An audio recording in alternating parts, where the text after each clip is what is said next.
let's wrap Bournemouth up before the final kind of questions and stuff. I think today, are we just kind of putting it down as like a one-off bad day at the office, or is it like the start of a slump? I mean, the only slightly worrying thing as well, and I did see someone talk about this on Twitter, so if you're listening, I can't remember who, so sorry for stealing your idea, but they said the slump started almost at half-time of the Southampton game, because, of course, we were 3-0 up against Southampton in the last game, and then lost the second half 2-0, and now it's 5-0 here. So that's possibly the only worrying thing if you look at those two together, and it's now three halves of football on the slide.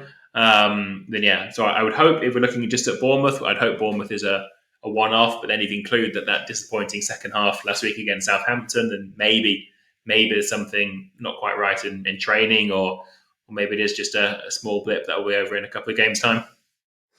Yeah, maybe it's the excitement's just getting a bit much. I mean, it's been a good season so far. It's hard to keep that up.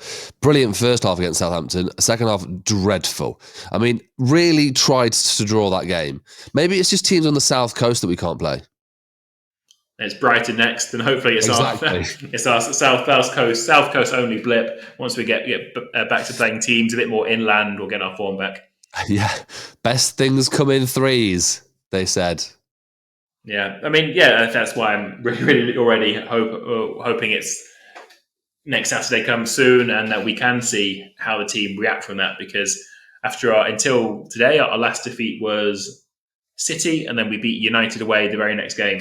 So we completely put that loss to bed. We wrote it off as a blip. So hopefully we can do the same. But then again, all we need to do now is, I don't know, maybe tactically, maybe Dominguez starting ahead of Yates. Maybe Yates is only good for certain games and certain situations, or maybe you start with the back three and give Morato a bit of a run from the start. So there's some changes Nuno can Would you make. have done that today?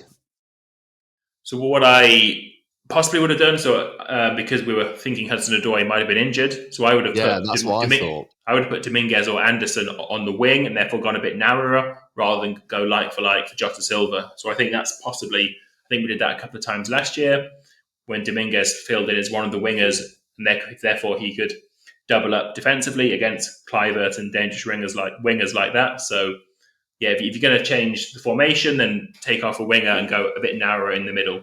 Going for a back three at home, possibly not.